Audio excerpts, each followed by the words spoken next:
Summer, baby. Do your job. They coming for you, and you gonna have to see them Reaper things, and you ain't gonna like that.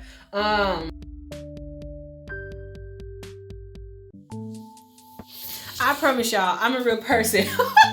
I don't even know how people are gonna come across these videos, but I promise I literally read all of these. I did not know that this was gonna be a thing. I promise I did not know this series was gonna be a thing. And so since I read all these books, we might as well talk about them, okay? So the next book I want to talk to you guys about, hello, welcome, how are you? Because this, for me, I'm recording all of this in the same day, but you literally may stumble across these out of order in different orders.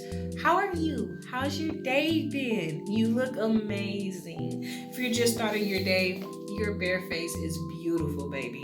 Okay, so this book is by E.E. Knight. It is called Appalachian Overthrow. Now, I will be 100% honest with you. I thought we were about to be talking about some Indians, bro. This book,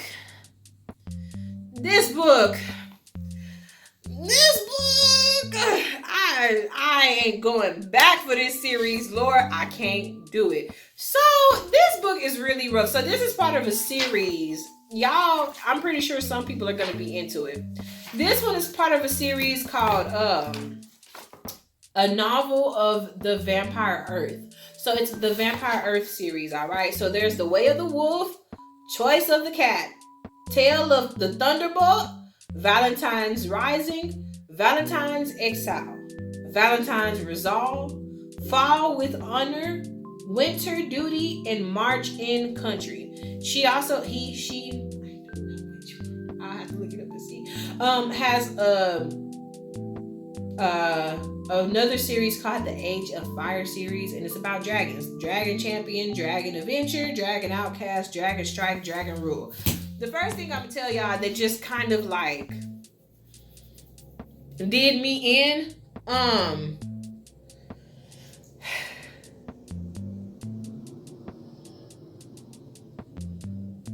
I promise y'all, I have never heard that truck drive by more than they have today. It's a setup, bro. It's probably because it's sunny. Who knows? This book, first of all, so these people, if you read this book, you need to go to the back and read the glossary first about all the vocabulary they gonna use. Because when they talk about people and when they say like, different people, for instance, they call some things leg worms. This guy, they called him a grog. And he was like an alpha wolf. He was a gray one. He was called the Gray One. And so, but they nicknamed him,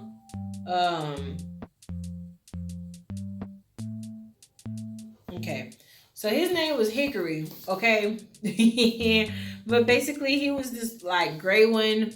I just assumed he was a wolf because he had the ears and the fur, and the gray ones that's like wolves and stuff. And he wasn't human because they were talking about the humans and it was a thing. Y'all, okay, so if Time Salvager was about jump back in time, this one is about time going forward. So this is like in 2070, bro. By that time, I will be in my hello.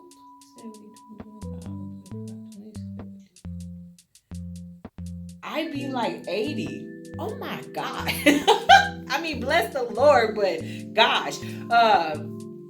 So basically this book is talking about like the fall of humanity. All right, life is bad out here, and so these people that came and basically they are trying to regulate the world in a different kind of way. Because I didn't put that in the other story, but Time Salvager, if you go read that, these people were trying to regulate the world too, which is why they kept time jumping and stuff. That had to deal with that. But in this book, they are also trying to regulate the world, but in a totally completely different way, bro. Some people are literally used as blood bags. They got some things up in here that kind of sound like Death Hollows from Harry Potter, just without a jaw, bro. And just imagining that really does something for the heart. But yeah, there's this guy named Mr. Maynes, the Maines man, Maynes, Maines. But this guy, he worked for him the most, and he was just talking about, you know, how people basically, your job was to basically go out and get coal. To go out and get coal. If you didn't do that, you had to go to school, or you had to live in the church and work in the church, or you basically were a breather. And none of those lives sound appealing at all. Basically, you worked all day and went home. You didn't really celebrate, and it was like the higher uppers, they're the ones who got the party, live their best life, you know, take breaks, but they made life harder for everybody else. And so above them in each city, it's like more people who are like the high order over them. It's also a chain of command, and if you don't do your job, they coming for you, and you gonna have to see them reaper things, and you ain't gonna like that. And so yeah, I think for me, this book, it was nice. I did get caught up in the story. I was hands down rooting for Hickory because I wanted him to get free. I'm gonna just put it like that.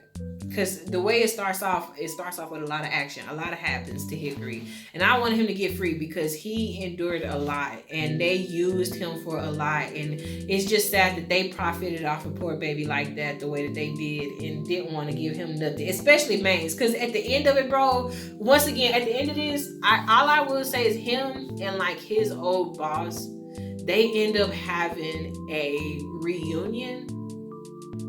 Granted, he was not 100% innocent in this either, but he was a hell of a lot more innocent than his old boss man. And so when they had the final reunion, I was like, you will not, you're lying. But so basically, this dude, this animal, he gets taken to the Maines estate, and it's because he's big and, you know, he's strong and he can speak English, he can like use a gun, he can drive a car. They think he's just the smartest creature to ever exist.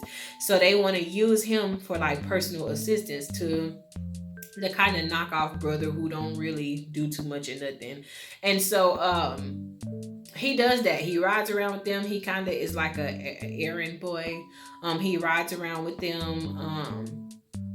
Carries the weapons, you know, just really does whatever they need, and they watch him. So if he get out of line, you know, you take him out.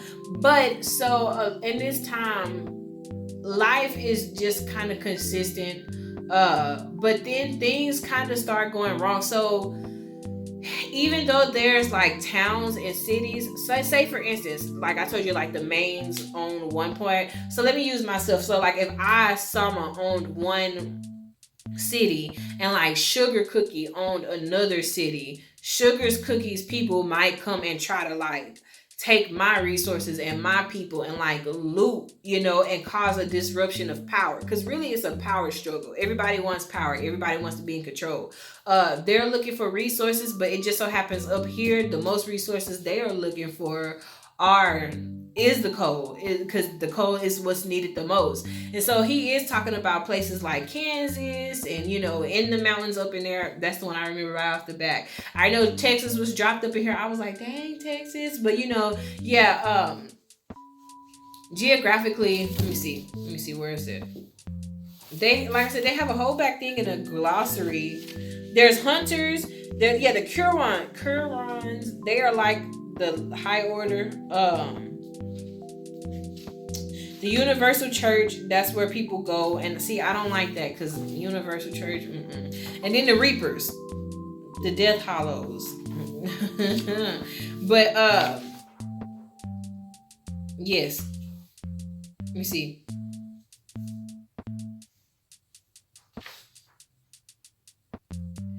Georgia, Kentucky,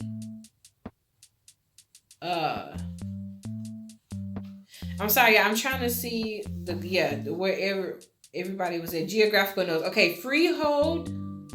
Oh no. Okay, so Kentucky, Louisville, Tennessee, all of that jazz. Georgia, the Great Plains, South Dakota, the North Texas, Colorado, Iowa, Nashville, Memphis. So they have different places all over here that's like zoned out. So they do a good job of like using all of America for this story. Maine's, I hate the brother. The youngest brother that this guy was working for, he is disgusting, bro. And so let me preface this heavy with some trigger warnings. There is a part in this book, if you are under 18, even if you are over 18, listen to me when I say there is some things in this book that highlights incest and that highlights force, aka the R word. word, you know, I'm trying to be the forcing of it. You just gonna take it, wasn't you? I didn't ask you if you could have it, you gonna take it. It got a lot, and not a lot, but it has some scenes of that in there. And as a person who, you know, experienced some of those things, it was just kind of like to read it, you know, it is so uncomfortable, especially because it was kind of like underage as well. So just prepare yourself for it, because it like to set me off. It really did. I was like, I don't want to read it no more. But I mean, I have to realize, I think too, for me, it's hard for me to think that there's people out here that actually like live like this now, and we ain't even in them times, bro. And so to just imagine a world where this is like as bad as it gets, I don't even want all the kids I said I wanted. It's like, Lord, wanna do. But yeah, so this book, it just has some areas of that, and it's not even as if they go into great details about it, but they definitely let you know that it is exactly what you think it is, and it's two people who are guilty of it. And I'm like, no. There's slight bestiality, I feel like, because, you know, the werewolves. That's why I say, you just read it at your own risk. This is not a kiddie book for sure. Maybe I should put that at the start of this. This is a very adultish like book to me. Or like I say, I feel like you at least need to be mature enough. It has like coarse language. Maines, he out here throwing it back with his sister, and I'm like, horrible. How can you ever, I am gonna tell that part about the book, because how can you ever look at your brother and be like, daddy made you beautifully? Like, oh no. I mean, yeah, I want to say that about my husband, but not like my actual brother. Like, yeah, our Father in heaven made you beautifully, but like, I would just fall to pieces, Lord. No. When I found out, because like he was so happy to go get her, right? And like to see her, but then come to find out after they spent time together, he was sweaty and like, how could you do that to your sister? And it was more than once, bro. Oh man, it's just And apparently, like, that was a thing within the family. They don't say it too much outside of him, but they imply it like that's a thing. That's why I say, man, just be strong. If you want to read this, you need a lot of strength. But it was a good book. Like I say, it just kind of talks about them getting their resources for the cold, and like how life would be in a, like, I don't want to say utopian. Dystopian is kind of the word coming to mind, but like a civilization like that. Talk about, you know, like just how life has changed. And for instance, like they mine out the side of the roads, and like, so the roads are really hard to drive on. You know, caves crash and completely like unalive people. There's animals roaming all over the earth because like they don't have any habitat. So it's really a good book. This has 300, and with the glossary it has 339 pages. And yes, it did take me 2 sit-ins to read this too. That's kind of a thing. If it's 300 pages, I see that now. It kind of doesn't take me that long. 300 and less, I say that now. I hope that that's a track record we can keep. But babes, I really do hope that there is some tea up in here. There's some drama. They be using the pew pew pews, you know. At the end of this book, because so this guy, he starts talking about Valentino a lot. So I really don't know. I feel like this is the start of all the books. I could be wrong. This could be like at the end. But I just kind of feel like if it was not the start, they would have it listed in the list, if that makes sense. But yeah, so this book was really good. There is more to it, more about Valentino and whoever the heck he is. And the way it ends is like this dude, he gets his freedom. Let me see.